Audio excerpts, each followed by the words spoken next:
अस्सलामु अलैकुम वरहमतुल्लाहि वबरकातुहू। अऊज़ु बिल्लाहि मिनश शैतानिर रजीम। बिस्मिल्लाहिर रहमानिर रहीम। रब्बि शरली सदरी व यस्सिरली अमरी वहलुल उक़दतम मिन लिसानी यफ़क़हू क़ौली। रब्बि ज़िदनी इल्मा व अमला। रब्बि यस्सिर वला तुअस्सिर व तम्मम बिल खैर। या मुक़ल्लिबल क़ुलूबि सब्बित क़ल्बी अला दीनिक। आज मैं आपको सूरह अन-नमल की फ़जीलत और उसके बेनिफिट्स के बारे में बताऊंगी। ये कुरान की तरतीब के हिसाब से 27वें नंबर पर है। ये मक्की सूरत है, यानी हिजरत मदीना से पहले नाजिल हुई थी। इसकी 93 आयत हैं। नमल के माने चूंटी के हैं। इस सूरत की आयत नंबर 18 में एक चूंटी का वाक़या बयान किया गया है। इसी मुनासबत से इस सूरत का नाम सूरह अन-नमल रखा गया है।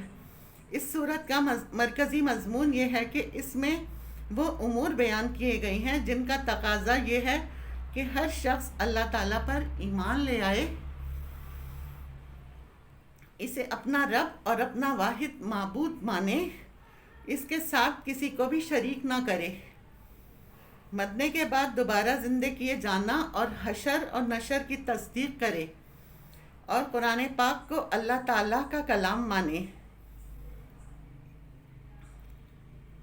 नंबर 1, इसकी इब्तिदा में कुरान पाक के औसाफ बयान किए गए हैं।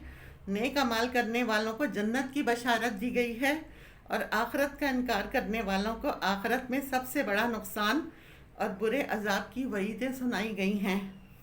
नंबर 2, ये 5 वाक़यात बयान किए गए हैं। हज़रत मूसा अलैहिस्सलाम का वाक़या इसमें बयान किया गया है। हज़रत सुलेमान अलैहिस्सलाम और एक चूंटी का वाक़या ये बयान किया गया है। हज़रत सुलेमान अलैहिस्सलाम और मलका बिल्कीस का वाक़या बयान किया गया है। नंबर 4, हज़रत सोलेह अलैहिस्सलाम और उनकी कौम का वाक़या बयान किया गया है। नंबर 5, हज़रत लूत अलैहिस्सलाम और उनकी कौम का वाक़या बयान किया गया है। अल्लाह ताला के वजूद और इसकी वहदानियत पर दलाइल बयान किए गए हैं। इसने ज़मीन व आसमान और बहरो बर को पैदा किया है। ज़मीन के ख़जानों से फ़ायदा उठाने का इंसानों को अल्लाह ने इल्हाम दिया है। खुश्की और तरी की अंधेरों में राहें दिखाईं और उसे कसीर रिज़्क़ अता किया। ये भी बताया गया कि क़यामत की हौलनाकियाँ अचानक आ जाएंगी। नीज़ अल्लाह ताला की इल्म विसत और रात के आने जाने से अल्लाह ताला की वहदानियत पर इस्तक़लाल किया गया है। मरने के बाद दोबारा ज़िंदा किए जाना और हशर नशर का इनकार किए जाने वाले मुशरिकीन को रद्द किया गया है।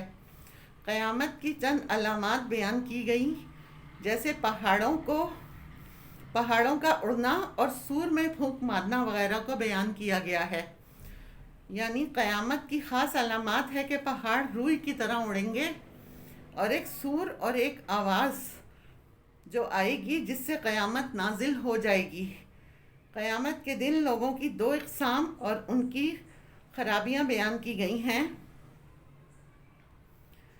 2 इक़साम जो हैं, एक नेक वो लोग होंगे जो अल्लाह ताला के फरमा बरदार, नेक, सालेह, रसूलुल्लाह सल्लल्लाहु अलैहि वसल्लम की अताअत करने वाले, शरीयत के पाबंद, अल्लाह के हुक्म के पाबंद, उसकी बारगाह में रोने वाले, उसके फरमान को मानने वाले, उससे खौफ खाने वाले, उससे डरने वाले होंगे।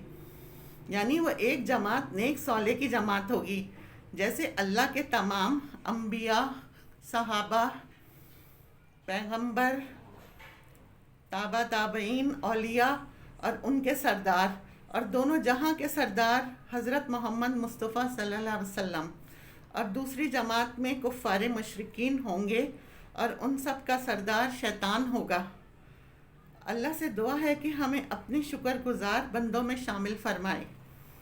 इसके बेनिफिट्स हैं, सूरह नमल रोज़ाना 1 मरतबा तिलावत करें, 41 दिन तक इसका चिल्ला पूरा कर लें तो अल्लाह ताला ऐसे असबाब पैदा करते हैं कि ओहदा मनसिब आपको मिल जाएगा, यानी आप मकबूल हो जाएंगे अपने हल्के में और आपको लोग इज़्ज़त की निगाह से देखेंगे। कोई ऐसी हाजत है जो अटक गई है, यानी काम होते होते रुक जाता है, बज़ाहिर चीज़ सामने पड़ी है, हाथ में नहीं आ रही, لگتا ہے کام ہو جائے گا لیکن ہوتا نہیں ہے. تو اس میں بڑی تاثیر ہے. سورہ نمل روزانہ 3 مرتبہ تلاوت کر کے اس مقصد کی دعا کرتے رہیں. 21 دن کرنا ہے، لیکن اس سے پہلے ہی آپ کی یہ ضرورت پوری ہو جائے گی انشاءاللہ. اس کی آیت نمبر 62 یعنی 62، امن یجیب المضطر اذا دعا ویکشف السوء. اس کو پڑھنا ہے. جس مقصد کے لیے پڑھیں گے اللہ اس مقصد میں کامیابی دیں گے. یہ بڑی مشہور آیت ہے، مشکل میں پڑھی جاتی ہے. ڈیلی عشاء میں ایک تسبیح پڑھیں، عشاء کی نماز پڑھ کر. انشاءاللہ تعالیٰ آپ کی جو مشکل ہوگی اللہ تعالیٰ آسان کر دیں گے. یہ بہت مجرب ہے. اللہ تعالیٰ ہماری اور آپ کی مشکلات دور کرے، ہمیں اور آپ کو ثابت قدم رکھے اور عمل کرنے والا بنائے. آمین. وآخر دعوانا ان الحمد للہ رب العالمین.